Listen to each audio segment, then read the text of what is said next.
अस्सलाम वालेकुम व्यूअर्स। इस वीडियो में सियालकोट खारियां मोटरवे जिसका नाम चेंज करके संबड़ियाल खारियां मोटरवे रख दिया गया है, उसकी करंट प्रोग्रेस में शेयर करने वाला हूं। उसका नाम क्यों चेंज किया है और अब उसका क्या नाम है, ये स्क्रीन पे आपको शो भी हो रहा है। डॉन ने इस पर पूरा आर्टिकल लिखा है कि इसको अब संबड़ियाल खारियां मोटरवे कहा जा रहा है। ये क्यों कहा जा रहा है? क्योंकि इसकी जो अलाइनमेंट है वो चेंज हुई है।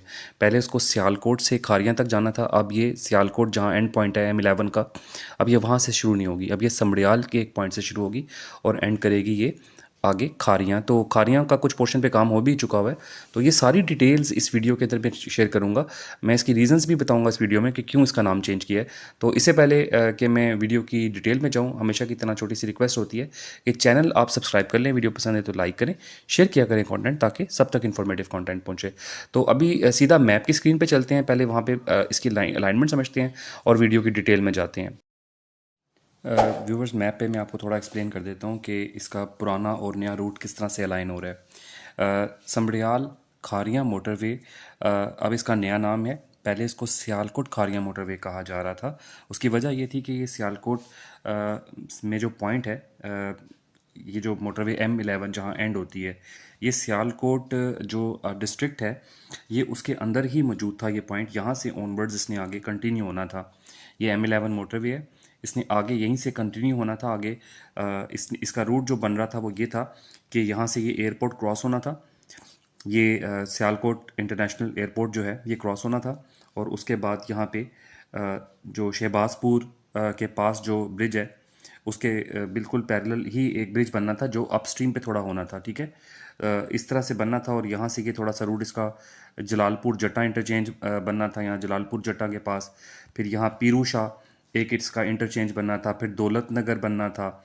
इस तरह से ये थोड़ा थोड़ा टर्न होता जा रहा था, और यहाँ गलियाना में एक बनना था, और इसने एंड हो जाना था जाके यहाँ खारिया में। ठीक है, तो अब खारिया से जो इसका गलियाना और गलियाना से दौलत नगर, ये तकरीबन पोर्शन पे काम काफ़ी हद तक हो चुका है। वीडियो के स्टार्ट में आपने जो फुटेज देखी थी उसमें आपको शो हो रहा था कि खारिया से जो ये गलियाना, ये बल्कि यहाँ से थोड़ा सा ना नज़र भी आना शुरू हो गया। अगर हम इसको थोड़ा सा ट्रेस आउट करें ना, ये खारियाँ वाली साइड से, तो ये थोड़ा थोड़ा आपको नज़र भी आता है। अभी शायद इस पर नज़र ना आपको आ रहा हो उस तरह से, लेकिन ये थोड़ा सा अलाइन होता नज़र आता है अब ना मैप के ऊपर भी।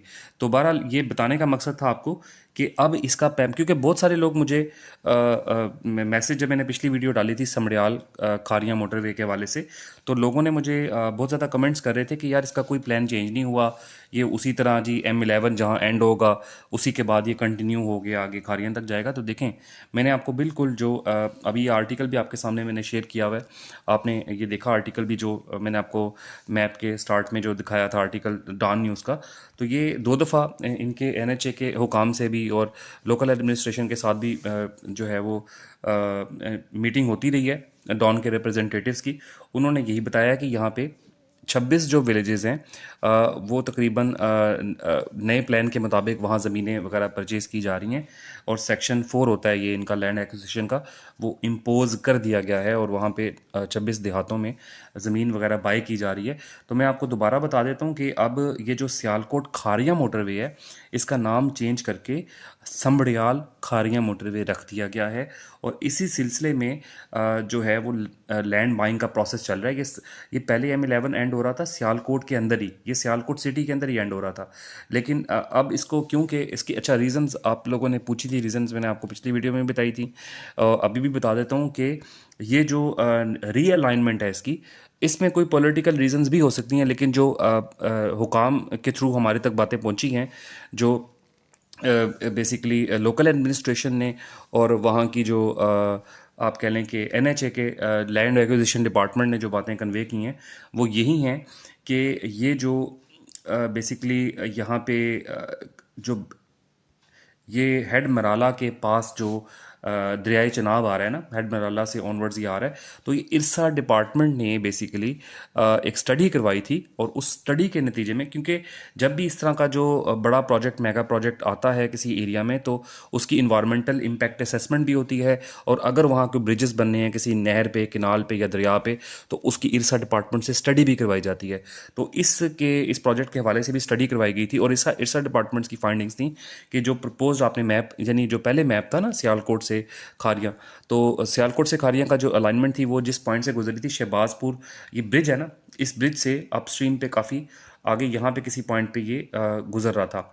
तो उन्होंने कहा था कि यहाँ ब्रिज बनने से पानी में ज़ाहिर है कि रुकावट प्रेशर इतना ज़्यादा होगा कि ये हेड मराला जो पीछे है उसको उसमें डिस्टर्बेंस आ सकती है। तो ज़ाहिर है जब एक ब्रिज बनता है तो थोड़ी रुकावट तो पानी में आती है ना। तो उन्होंने कहा था कि इसको थोड़ा सा डाउन स्ट्रीम पे बना लें।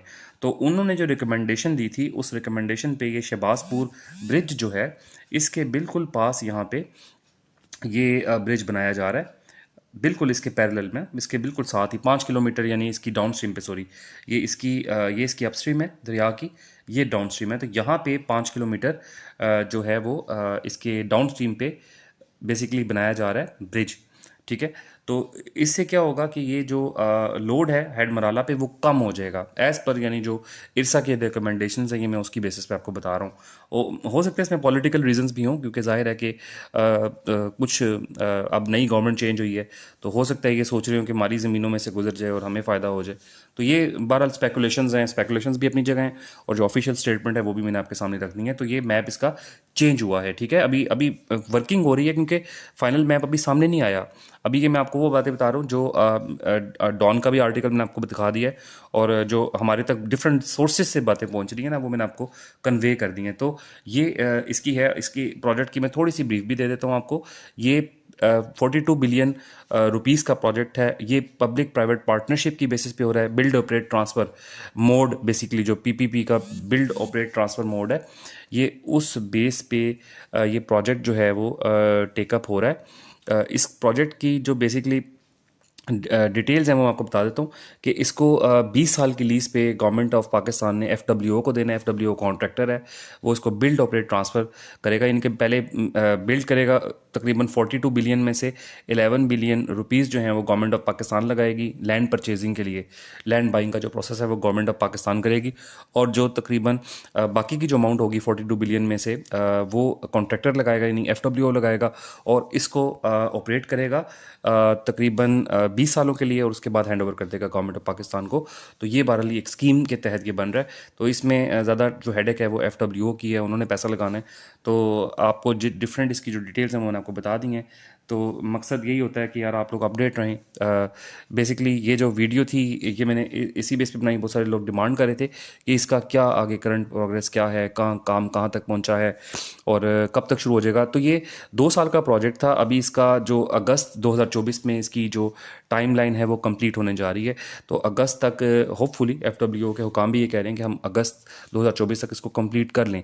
जैसे ही ये, क्योंकि लैंड बाइंग का प्रोसेस भी चल रहा है, नई अलाइनमेंट जो है वो उसका उस पर मैप के भी काम हो रहा है। तो जैसे ही लैंड बाइंग का प्रोसेस हो जाएगा तो साथ ही जो है काम शुरू कर दिया जाएगा। ठीक है, तो ये इसकी मेन हर्डल थी वो ये स्टडी करवाई थी जो इरसा ने, वो थी इरसा ने एनओसी देना होता है, तो वो एनओसी पेंडिंग था, स्टडी करवा के उन्होंने रिकमेंडेशंस दी। अब उस रिकमेंडेशंस की बेसिस पे लैंड बाइंग हो रही है, और लैंड बाइंग होने के बाद साथ ही काम भी शुरू हो जाएगा फिजिकली जो एफडब्ल्यूओ कॉन्ट्रैक्टर है। तो होपफुली ये यार अपडेट और वीडियो आपको पसंद आई होगी।